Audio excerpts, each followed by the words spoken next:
Hi hello friends, ಹೇಗಿದ್ದೀರಾ friends? ಇವತ್ತು ನಾನು ನಿಮ್ಮ ಜೊತೆ ಶೇರ್ ಮಾಡ್ತಾ ಇರೋದು ತುಂಬ ಸುಲಭ ವಿಧಾನದಲ್ಲಿ ಮಂದಿ ಮಾಡೋದು ಹೇಗೆ ಅಂತ. ತುಂಬ ಈಸಿಯಾಗಿ ಹಾಗೂ ಜಾಸ್ತಿ ಏನು ನಿಮಗೆ ಖರ್ಚಿಲ್ಲದೇ ನೀವು ಈ ಮಂದಿಯನ್ನು ರೆಡಿ ಮಾಡಬಹುದು. ಅಷ್ಟೊಂದು ಸುಲಭವಾಗಿ ಇವತ್ತು ಹೇಗೆ ಮಾಡೋದು ಅಂತ ನಿಮ್ಮ ಜೊತೆ ಶೇರ್ ಮಾಡ್ತಾ ಇದ್ದೇನೆ. ತುಂಬ ಟೇಸ್ಟಿ ಕೂಡ ಆಗಿರ್ತದೆ, ಫಟಾಫಟ್ ಅಂತ ರೆಡಿ ಆಗ್ತದೆ. ಇದು ಮಂಡಿ ಮಾಡಲಿಕ್ಕೆ ಏನು ಕಷ್ಟ ಇಲ್ಲ. ಬನ್ನಿ ಫ್ರೆಂಡ್ಸ್. ಈಗ ಇಲ್ಲಿ ನಾನು ತಗೊಂಡಿದ್ದೇನೆ ಮಟನ್ ಪೀಸಸ್. ನೀವು ಚಿಕನಲ್ಲಿ ಮಾಡೋದಾದ್ರೆ ಚಿಕನ್ ಪೀಸಸ್ ತಗೊಳ್ಳಿ. ನಾನು ಮಟನಲ್ಲಿ ಮಾಡ್ತಾ ಇರೋದು. ಈ ಥರ ದೊಡ್ಡ ದೊಡ್ಡ ಪೀಸಸ್ ತಂದಿದ್ದೇನೆ. ನಾವು ಮಟನಲ್ಲಿ ತಗೊಳ್ಳುವಾಗ ಅವರಿಗೆ ಮಂದಿ ಪೀಸಸ್ ಅಂದರೆ ಅವರು ಈ ಥರ ಮಾಡಿ ಕೊಡ್ತಾರೆ ನಮಗೆ. ನಾನಿದು ಮನೆಯಲ್ಲಿ ಈ ಥರ ಪೀಸಸ್ ಮಾಡಿದ್ದು ನೋಡಿ. ಈ ಥರ ತುಂಬ ದೊಡ್ಡ ದೊಡ್ಡ ಪೀಸಸ್ ತಗೊಂಡಿದ್ದೇನೆ. ಮಂದಿಯಲ್ಲಿ ಯಾವಾಗಲೂ ಸ್ವಲ್ಪ ದೊಡ್ಡ ಪೀಸ್ ಇದ್ದರೆ ಒಳ್ಳೇದಾಗ್ತದೆ. ನೀವು ನಿಮ್ಮ ಮನೆಯಲ್ಲಿ ಹಾಗೇನು ಇಲ್ಲ ಸಣ್ಣ ಸಣ್ಣ ಪೀಸಸ್ ಅಂದರೆ ನೀವು ಸ್ವಲ್ಪ ಅಡ್ಜಸ್ಟ್ ಮಾಡಿ ಅದರಲ್ಲಿ ಮಾಡಿ ನೀವು. ಈಗ ಇದಕ್ಕೆ ನಾವು ಅರಿಶಿನ ಹುಡಿ ಹಾಕೋಣ. ಯಾಕಂದರೆ ನಮ್ಮ ಮನೆಯಲ್ಲಿ ಸ್ವಲ್ಪ ಮಕ್ಕಳದ್ದು ಕಿರಿಕಿರಿ, ಅಂದರೆ ಈ ಆಡದ್ದು ಎಲ್ಲ ಇದ್ದರೆ ಆಡದ್ದು ಸ್ಮೆಲ್ ಬರ್ತದೆ ಅಂತ ಹೇಳ್ತಾರೆ. ಅದಕ್ಕೆ ನಾನು ಯಾವಾಗಲೂ ಈ ಥರ ಆಡಿನದ್ದು ಎಲ್ಲ ಈ ಥರ ತಂದರೆ ಮಾಂಸ, ನಾನು ಅದಕ್ಕೆ ಅರಿಶಿನ ಹುಡಿ ಹಾಕಿ ಸ್ವಲ್ಪ ಹೊತ್ತು ಈ ಥರ ಮಿಕ್ಸ್ ಮಾಡಿ ಇಟ್ಟು ಆಮೇಲೆ ವಾಶ್ ಮಾಡೋದು. ಏನಾದರೂ ಆಡೋದು ಸ್ವಲ್ಪ ಸ್ಮೆಲ್ ಥರ ಇದ್ರೂ ಅದೆಲ್ಲ ಚೆನ್ನಾಗಿ ಹೋಗ್ತದೆ. ಅದರ ಪರಿಮಳ ಎಲ್ಲ ಒಳ್ಳೆ ಕ್ಲೀನಾಗಿ ಏನು ಸ್ಮೆಲ್ ಬರೋದಿಲ್ಲ. ಅದಕ್ಕೋಸ್ಕರ ನಾನು ಈ ಥರ ಸ್ವಲ್ಪ ಹೊತ್ತು ಮಿಕ್ಸ್ ಮಾಡಿ ಇಟ್ಕೋತೇನೆ. ಅಲ್ಲಿ ತನಕ ಇಲ್ಲಿ ನಾನು ಮಸಾಲ ರೆಡಿ ಮಾಡ್ತೇನೆ. ಮಂದಿಗೆ ಮೈನ್ ಬೇಕಾದದ್ದು ಈ ಥರ ಮಸಾಲ, ಮಂದಿ ಮಸಾಲ. ಅದು ಹೇಗೆ ಮಾಡೋದು ಅಂತ ನೋಡೋಣ ಬನ್ನಿ. ಇಲ್ಲಿ ಕೊತ್ತಂಬರಿ ತಗೊಂಡಿದ್ದೇನೆ, ಹಾಗೂ ಜೀರಿಗೆ ತಗೊಳ್ತೇನೆ. 3 ಸ್ಪೂನ್ ಕೊತ್ತಂಬರಿ, 3 ಸ್ಪೂನ್ ಜೀರಿಗೆ, ಹಾಗೂ ಕಾಳು ಮೆಣಸು. ನೋಡಿ ನಾನು ಎಷ್ಟು ಹಾಕ್ತಾ ಇದ್ದೇನೆ ಅಂತ. ಕಾಳು ಮೆಣಸು ಇದು ಶಾಯಿ ಜೀರ ನೋಡಿ, ಇದು ಕಾಳು ಮೆಣಸು. ಇದು ಹಾಕಿದ್ದೀಗ ಶಾಯಿ ಜೀರ ನಿಮ್ಮ ಮನೆಯಲ್ಲಿ ಇಲ್ಲ ಅಂದರೆ ಪರವಾಗಿಲ್ಲ. ಲವಂಗ, ನಮ್ಮ ಮನೆಯಲ್ಲಿ ಲವಂಗ ಅಂದರೆ ತುಂಬ ಸಿಟ್ಟು ಬರ್ತದೆ ಅವರಿಗೆ. ಲವಂಗದ ಸ್ಮೆಲ್ಲೇ ಇಷ್ಟ ಇಲ್ಲ. ಯಾಕಂದರೆ ಅದಕ್ಕೋಸ್ಕರ ನಾವು ಸ್ವಲ್ಪ ಕಮ್ಮಿ ಹಾಕೋದು. ಹಾಗೂ ಜಾವುತ್ರಿ ಹಾಗೂ ಇದು ದಾಲ್ಚಿನ್ನಿ ಇಷ್ಟನ್ನೆಲ್ಲ ಹಾಕಿ ಗ್ರೈಂಡ್ ಪೌಡರ್ ಮಾಡ್ಕೊಂಡು ಬರೋಣ. ಫೈನ್ ಪೌಡರ್ ಜಾಸ್ತಿ ಏನಿಲ್ಲ ಮಂದಿ ಮಸಾಲೆಗೆ. ಮತ್ತು ಯಾವುದಾದ್ರೂ ನಿಮಗೆ ಗರಂ ಮಸಾಲ ತುಂಬ ಇಷ್ಟವಾದಂಥ ಗರಂ ಮಸಾಲೆ ಯಾವುದಾದ್ರೂ ಇದ್ದರೆ ಆ್ಯಡ್ ಮಾಡಿ. ಹಾಗೂ ಇದು ಬಡೆ ಸೊಪ್ಪು ಅಂದರೆ ಸೋಂಪು, ಇದನ್ನು ಕೂಡ ಹಾಕ್ತಾ ಇದ್ದೇನೆ ನೋಡಿ. ಇದನ್ನು ಚೆನ್ನಾಗಿ ಪೌಡರ್ ಮಾಡಿದ್ದೇನೆ ನೋಡಿ.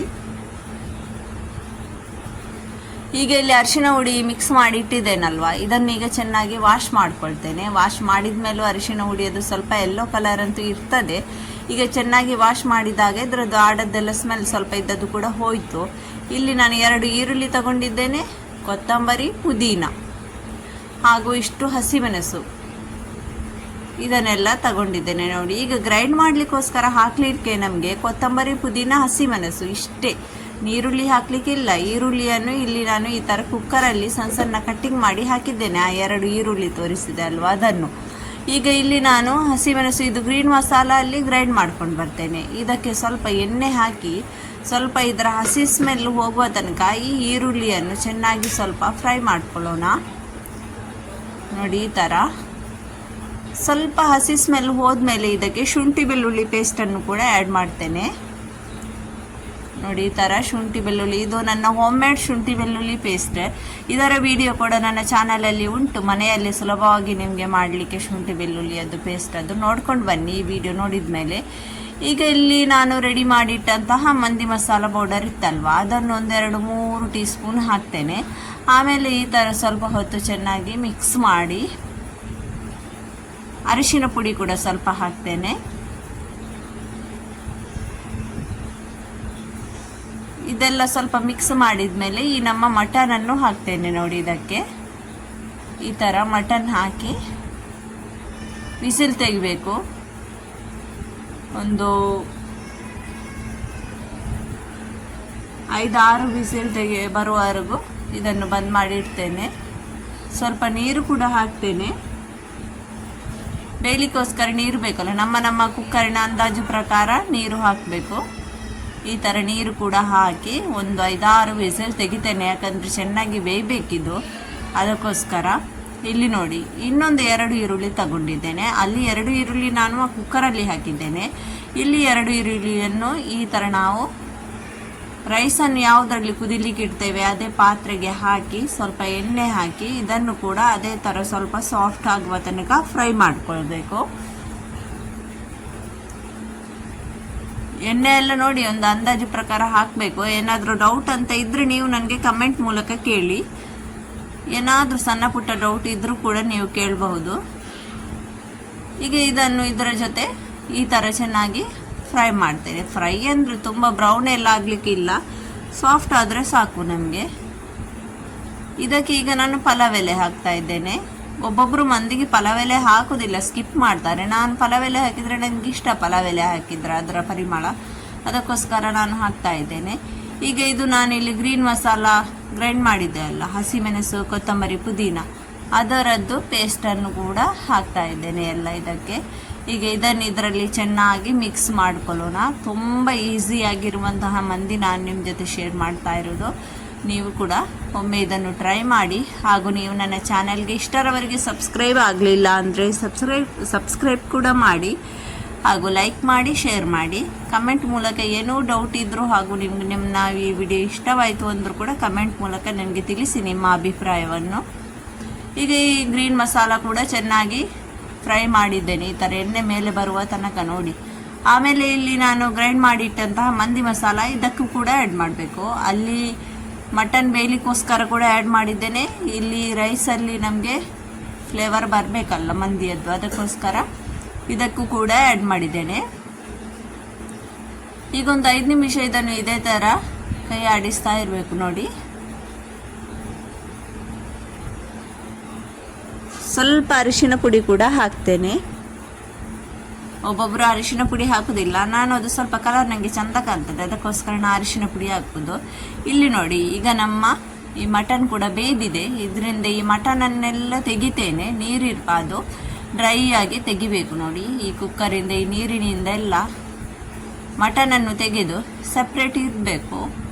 ಅದು ಏನು ಮಾಡಬೇಕು ಅಂತ ಹೇಳ್ತೇನೆ ಮತ್ತೆ ಅದನ್ನು ಕೂಡ ನೋಡಿ. ಈ ಥರ ಎಲ್ಲ ಮಟನ್ ಪೀಸಸ್ ಅನ್ನು ತೆಗಿತಾ ಇದ್ದೇನೆ.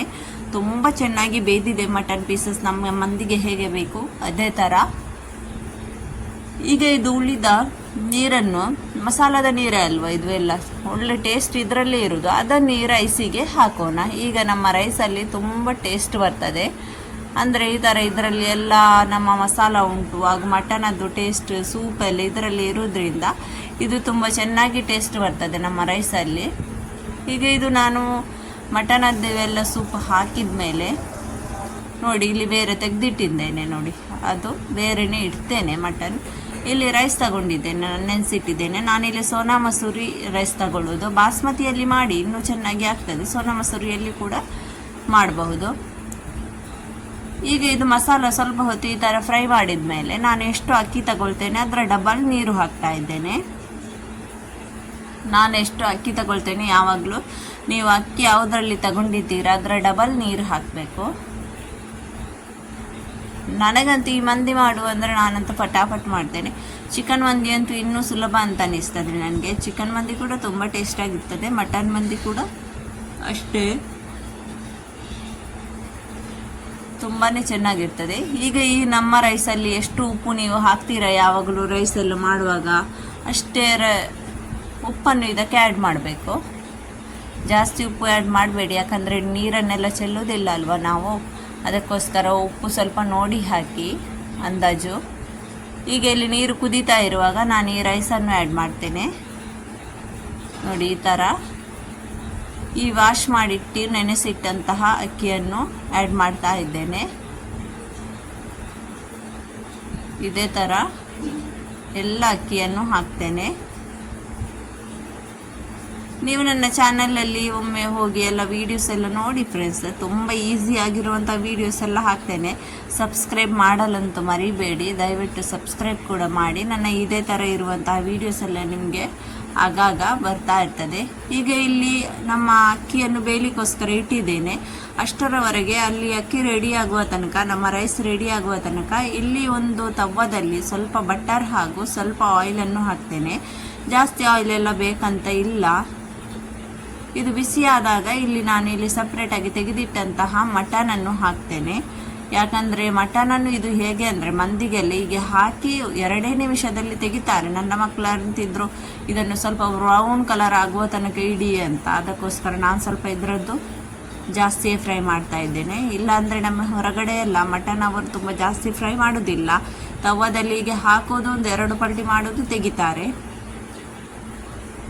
ನನ್ನ ಮಕ್ಕಳಿಗೆ ಸ್ವಲ್ಪ ಕರಿದ ಹಾಗೆ ಇದ್ದರೆ, ಸ್ವಲ್ಪ ಬ್ರೌನ್ ಇದ್ದರೆ ಕಲರ್ ಎಲ್ಲ ತುಂಬ ಇಷ್ಟ. ಅದಕ್ಕೋಸ್ಕರ ನಾನು ಇದರ ಕಲರನ್ನೆಲ್ಲ ಸ್ವಲ್ಪ ಬ್ರೌನ್ ಆಗುವ ತನಕ ತುಂಬ ಹೊತ್ತು ಫ್ರೈ ಮಾಡಿ ತೆಗಿತಾ ಇರೋದು.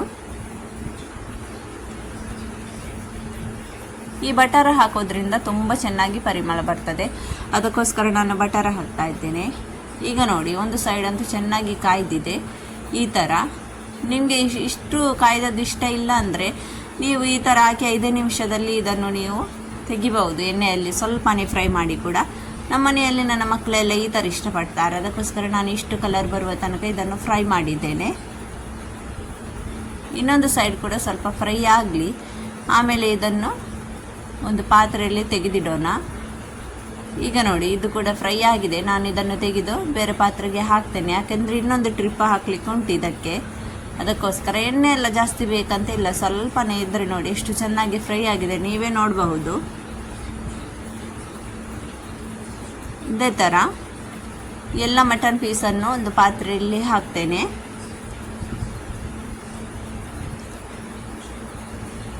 ಇದಾದಮೇಲೆ ಇನ್ನೊಂದು ಟ್ರಿಪ್ ಕೂಡ ಫಸ್ಟ್ ಟೈಮ್ ಹೇಗೆ ಕಾಯಿಸಿದ್ದೇನೆ ಅದೇ ಥರ ಕಾಯಿಸ್ತಾ ಇದ್ದೇನೆ. ಅದನ್ನು ಕೂಡ ಹಾಕಿ ಫಸ್ಟಿಗೆ ಹೇಗೆ ಇದನ್ನು ಫ್ರೈ ಮಾಡಿದ್ದೇನೆ ಅದೇ ಥರ ಇದನ್ನು ಕೂಡ ಫ್ರೈ ಮಾಡ್ಕೊಳ್ತೇನೆ. 2 ಟ್ರಿಪ್ಪಲ್ಲಿ ಆಯಿತು. ಈ ಥರ ಹಾಕಿದ ಮೇಲೆ ಸ್ವಲ್ಪ ಹೊತ್ತು ಮುಚ್ಚಳ ಮುಚ್ಚಿಟ್ರೆ ಬೇಗ ಬೇಯ್ತದೆ. ಈಗ ಇಲ್ಲಿ ರೈಸ್ ಕೂಡ ರೆಡಿ ಆಗ್ತಾ ಉಂಟು ನೋಡಿ. ಒಂದು ಸ್ವಲ್ಪ ಹೊತ್ತಲ್ಲಿ ಇದು ಕೂಡ ರೆಡಿ ಆಗ್ತದೆ.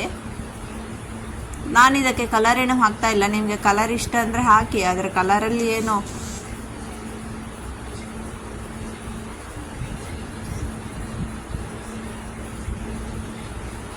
ಟೇಸ್ಟ್ ಏನೂ ಇರುವುದಿಲ್ಲ ಕಲರಲ್ಲಿ ಎಲ್ಲ, ಸುಮ್ಮನೆ ಹಾಕಬೇಕಷ್ಟೇ ಕಲರ್ ಚಂದಕ್ಕೋಸ್ಕರ.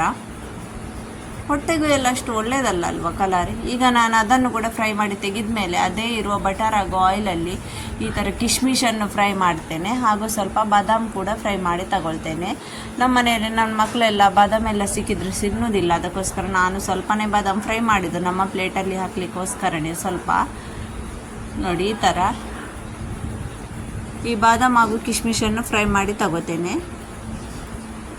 ನೀವು ತುಪ್ಪದಲ್ಲಿ ಫ್ರೈ ಮಾಡೋದಾದರೆ ಮಾಡ್ಬೋದು ಬಾದಾಮ್ ಕಿಶ್ಮಿಶ್. ನಾನಲ್ಲಿ ಉಳಿದಿರೋದ್ರಿಂದ ಇದರಲ್ಲೇ ಫ್ರೈ ಮಾಡ್ತಾ ಇರೋದು. ಈಗ ನೋಡಿ, ಈಗ ನಮ್ಮ ರೈಸ್ ಕೂಡ ರೆಡಿಯಾಗಿದೆ ಇಲ್ಲಿ. ಈಗ ರೈಸ್ ಕೂಡ ರೆಡಿ ಉಂಟು. ಈಗ ಅದಕ್ಕೆ ನಾನಿಲ್ಲಿ ಫ್ರೈ ಮಾಡಿಟ್ಟಂತಹ ಎಲ್ಲ ಮಟನ್ ಪೀಸಸನ್ನು ಹಾಕ್ತೇನೆ ಈ ಥರ ಮೇಲೆ. ನೋಡಿ ಈ ಥರ ಎಲ್ಲ ಹಾಕ್ತೇನೆ. ಈಗ ನಮಗೆ ಇದಕ್ಕೆ ಸ್ಮೋಕ್ ಕೊಡಲಿಕ್ಕೆ ಉಂಟು, ಹೊಗೆ ಕೊಡಲಿಕ್ಕೆ ಉಂಟು. ಹೊಗೆ ಅಂತಲೇ ಹೇಳೋದಲ್ವ ಅದು. ಅದಕ್ಕೋಸ್ಕರ ಇದು ಸ್ವಲ್ಪ ಈಗ ಇಟ್ಟು ಇಲ್ಲಿ ನಾನು ಇದನ್ನು ಎಂತ ಹೇಳ್ತಾರೆ ಇದಕ್ಕೆ, ಕೊಯ್ಲ, ಇದನ್ನು ಬಿಸಿ ಮಾಡಿ ಚೆನ್ನಾಗಿ ಅದಕ್ಕೆ ಸ್ವಲ್ಪ ತುಪ್ಪ ಹಾಕಿ ಈ ಥರ ಸ್ಮೋಕಿಂಗ್ ಫ್ಲೇವರ್ ಕೊಡ್ತಾ ಇದ್ದೇನೆ. ನೋಡಿ, ಮುಚ್ಚಳ ಇಟ್ಟು 5 ನಿಮಿಷದಲ್ಲಿ ಆನ್ ಮಾಡಬೇಕು. ಈಗ ನಮ್ಮ ಮಂದಿ ಅಂತೂ ಕರೆಕ್ಟಾಗಿ ರೆಡಿಯಾಗಿದೆ. ನಿಮಗೆ ಬೇಕಂದರೆ ಮೇಲೆ ಸ್ವಲ್ಪ ಫ್ರೈ ಮಾಡಿದಂತಹ ಆನಿಯನ್ ಕೂಡ ಹಾಕ್ಬೋದು. ನಾನು ಅದೇನು ಹಾಕಲಿಲ್ಲ. ನಿಮಗೆ ಕೊತ್ತಂಬರಿ ಸೊಪ್ಪು, ಆನಿಯನ್ ಏನು ಬೇಕಾದರೆ ನಿಮ್ಮ ಪ್ರಕಾರ ನೀವು ಹಾಕ್ಬೋದು. ಇಲ್ಲೀಗ ನಮ್ಮ ಮಟನ್ ಮಂದಿ ಅಂತೂ ರೆಡಿಯಾಗಿದೆ. ತುಂಬ ಈಸಿಯಾಗಿದೆ ಫ್ರೆಂಡ್ಸ್. ನೋಡುವಾಗ ಪ್ರೊಸೆಸಿಂಗ್ ಆ ಥರ ಕಾಣ್ತದೆ, ಅದು ತುಂಬ ಲಾಂಗ್ ಥರ. ಅದು ವಿಡಿಯೋ ಮಾಡೋದ್ರಿಂದ ಆ ಥರ ಕಾಣಿಸೋದು ಮಾತ್ರ. ನಾವು ಫಟಾಫಟ ಈ ಥರ ಮಾಡಲಿಕ್ಕೆ ಹೊರಟ್ರೆ ಫಟ್ ಅಂತ ರೆಡಿ ಆಗ್ತದೆ. ನೋಡಿದ್ರಲ್ಲ ಫ್ರೆಂಡ್ಸ್, ಇಷ್ಟ ಆಯಿತು ಅಂದರೆ ನನ್ನ ವಿಡಿಯೋ ಸಬ್ಸ್ಕ್ರೈಬ್ ಮಾಡಿ. ನಾನಿನ್ನು ಸಿಗ್ತೇನೆ ನೆಕ್ಸ್ಟ್ ವಿಡಿಯೋದಲ್ಲಿ. ಅಲ್ಲಿ ತನಕ ಟಾಟಾ, ಬಾಯ್, ಟೇಕ್ ಕೇರ್.